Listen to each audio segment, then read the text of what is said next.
Hello mga kanids, good morning. Today is Friday and happy Friday everyone! Cheers! Ayan, for today's video ay sasamahan nyo lang ako dahil nga medyo busy ako for today's video. Kasi nga may bisita kaming dadating. Kagabi, alas 12 na ako nakaakyat kasi nga pasabi na pupunta sila. So ngayon, medyo half-half na lang yung pagka-busy ko, no? Yung about na lang sa pagkain. Hindi ko alam kung bibili sila ng pagkain para sa bisita or magluluto ako. So ayan, yung bisita pala nila ay anak ni Madam Damin, which is yung may dalawang anak na nakatira sa Dammam. Yung lalaki, yung pinakaunang yung pinakapanganay niyang anak sa asawa niya ngayon. So ngayon medyo madami-dami na yung mga tao dito sa bahay at medyo mabigat-bigat na din yung trabaho, be.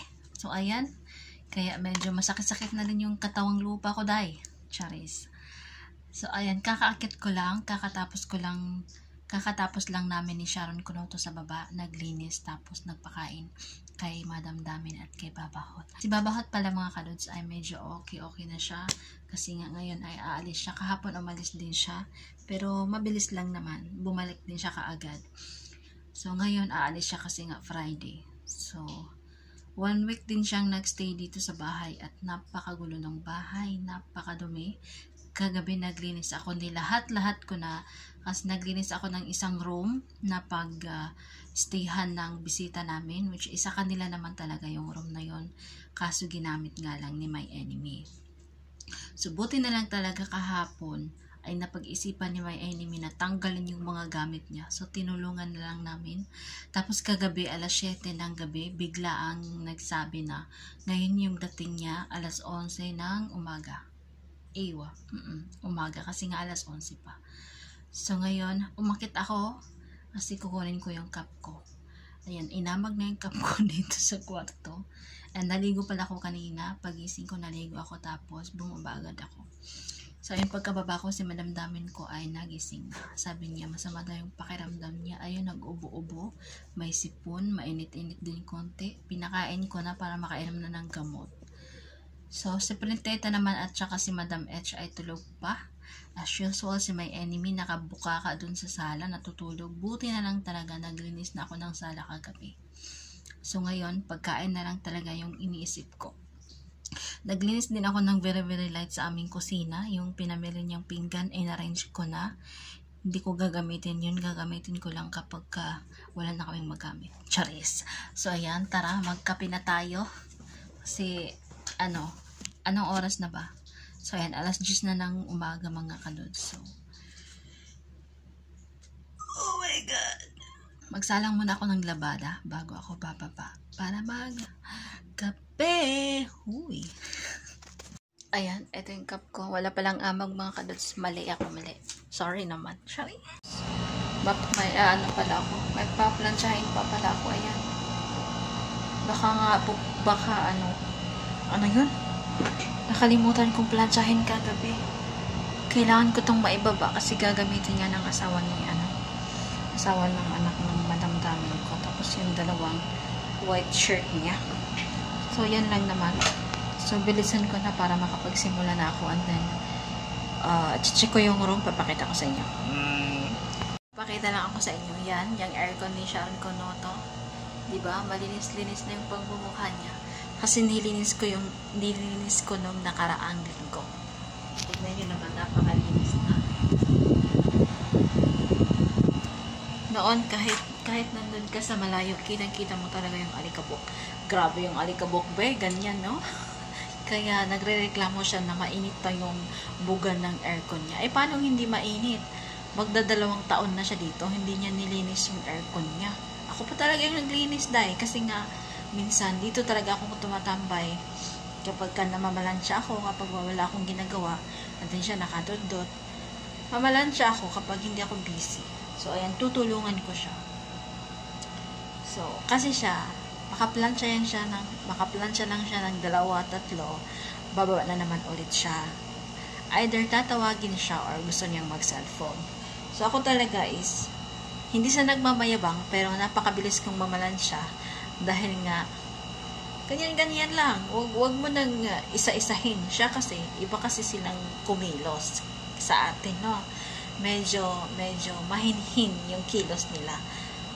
Tayo naman kapag alam nating parang alam nating madalian na, parang hinahabol na natin yung oras. So to the ganyan talaga tayo. To the ganyan ba? O, diba? Hindi ko alam kung paano sabihin. Action ko na lang. So, ayan, namalansya na ako. Madami akong daldal. Hoy! So, ayan, I'm done. Tara na. Papakita ko sa inyo ang ayos. Wala namang naibang ayos. Ganon pa rin.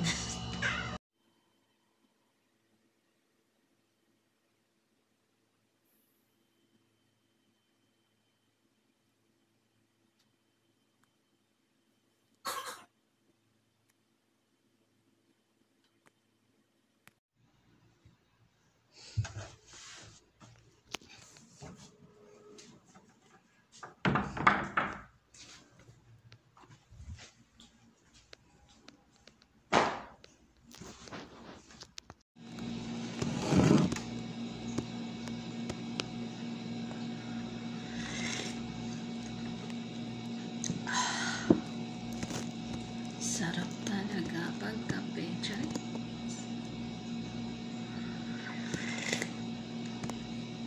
Ang init ng panahon. So, ayan, si Madam Etchay nagising na and then gawa ko ng kanyang breakfast. Hey. Ayan, ang siya. Gawa lang ako ng olive sandwich. The light is not good.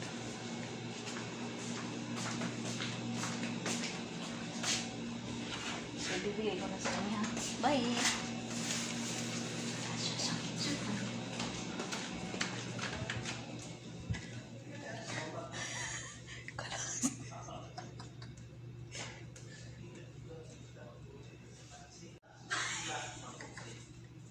Thank you. And mga kadult, gagawa lang pala ako ng white rice para sa lunch nila.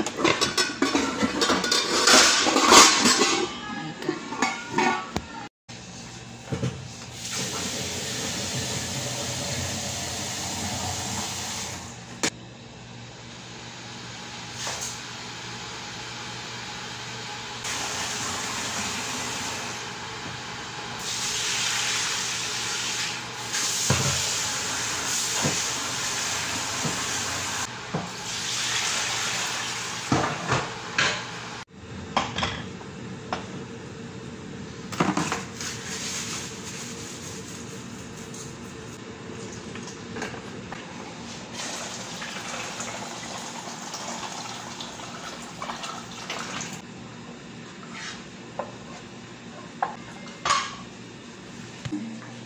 Kape na naman ulit.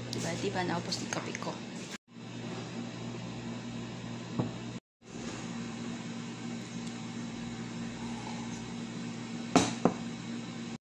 Ayan, nagpapagawa ng coffee sa planteta. So, ang gagawin ko is mix. Isang Colombian. Isang Sumatra. Mix ko lang siya.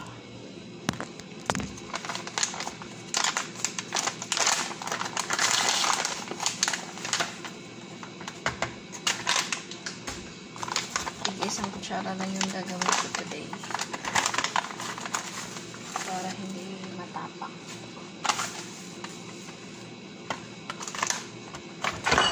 Yan lang. So, ayan, pumili lang pala siya ng pag mukha kong dumi. Pumili siya ng breakfast. Nagising siya. Nagising. Hindi ko alam kung ako lang ba yung pinagsama ko na yung S at saka pinagsama ko yung S at saka H. Magkatunog kasi sila para sa akin. O sadyang bulol lang talaga ako. Uy! So, ayun. Bumili siya ng breakfast sa labas. Siya na lang yung pinakalas na kumakain. So, pagkatapos niyang kumain, ayan, nagpapagawa ng coffee. Black coffee.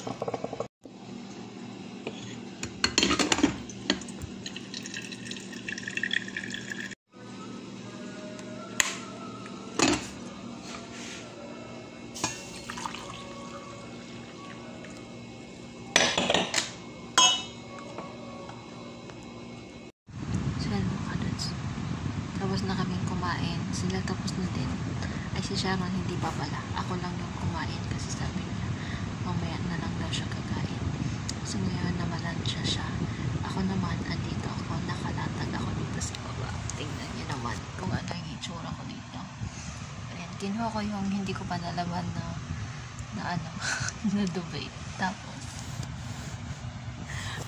yung electric fan ko, wala ng paa. Tingnan niyo. Dito ako sa malapit sa may paglabas ko dyan, pagbuksan ko yung pintuan na yan, yung pinaka-rooftop, diba? Napakainit kasi dito. Kaya yung electric fan ko walang paa kasi nasira na yung paa. Pinahiga ko na lang para mahanginan ako. Tapos dinala ko na naman yung aking torsila dito. Ang torsila, yung extension. So dito ako kasi nga kapag doon ako sa kwarto, hindi ko marinig kapag katatawagin nila kami. Si Sharon naka-open yung aircon, maingay kasi namalan siya. Ako dito muna ako.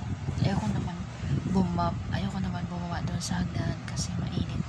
So dito lang ako, kasama ko yung aking pungkol na electric. Busog na ako kaya ayan. Baka makatulog ako, so mag-good night na ako sa inyo, Charis. Dandruff ko. So nag-aantay pala ako ng tawag ni Baba Hot kasi umalis siya pumuntang Wasjid. So 100% sure ako na tatawagin na magtatawag yan sa amin. So ayun. Makaroon, tinawag ako ni Madam H kasi may naamoy silang sunog. Pero alam ko na, naamoy ko na kasi kanina, pero alam ko na si my enemy yung nagsusunog ng mga papel-papel. Kasi nagsusunog yan siya ng mga papel-papel. Sinusunog niya. Tapos, sila. Nag-alala sila. Sabi nila may naiwan daw akong apoy sa kusina. Wala naman.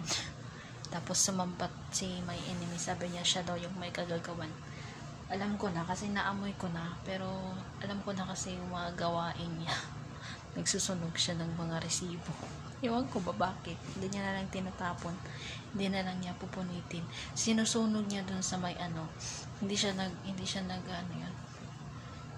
Sinusunog niya dun sa may lutuan namin. Kaya ayan, naamoy ko yung sunog. Akala ko nga yung electric pan. Inamoy ko pa yung electric pan. So yun mga kadas, update natin sa ating vlog-vlogan for today's video. Charis, ayan, gabi na po and then nakapag-base na ako kasi nga matutulog na ako. Pero bago ko tapusin yung ating vlog-vlogan for today's video, ay sasabihin ko muna sa inyo kung ano yung mga pinagagawa ko nung nung dumating na yung aming bisita. Hindi pala namin alam, shock kaming lahat. Nakuha na pala silang yaya ng mga bata nila. So walang silang sinabi, and then hindi na sila updated sa mga buhay-buhay nila. Charis, ayan. Wala din silang sinabi na pupunta sila. As in sinabi ngayong gabi na dadating siya kinabukasan ng alas 11. Pero alas 12 na siya dumating. Pero yung mga anak niya at saka yung asawa niya nauna na pala dito sa sa Makkah. Nauna na pala sila. 1 week na pala sila doon. Hindi lang alam ng pamilya ng lalaki. Hindi din sinabi. Sobrang private nga nilang mag-asawa. Kaya ayun. Shock si Madam na parang nagtampo. Kasi nga wala siyang kaalam-alam na nandun na pala yung asawa ng anak niya sa Makkah. Nakastay na pala doon ng 1 week. Hindi man lang nila alam. Kung hindi pa tumawag si Baba, nakakausapin niya yung bata, hindi sila mabubuking. Kasi sabi ng Baba, tumawag sa anak niya, ipakausap mo ako kay sa apo niyang lalaki. Nabubuking kasi nga wala siyang maipakausap, kaya sinabi niya na nandito na pala, ando na pala sa Makkah, 1 week nang nakalipas. So ayun, nauna sila, tapos sumunod siya, alas 12 na siya dumating dito sa bahay noong Friday, alas 12 na siya dumating.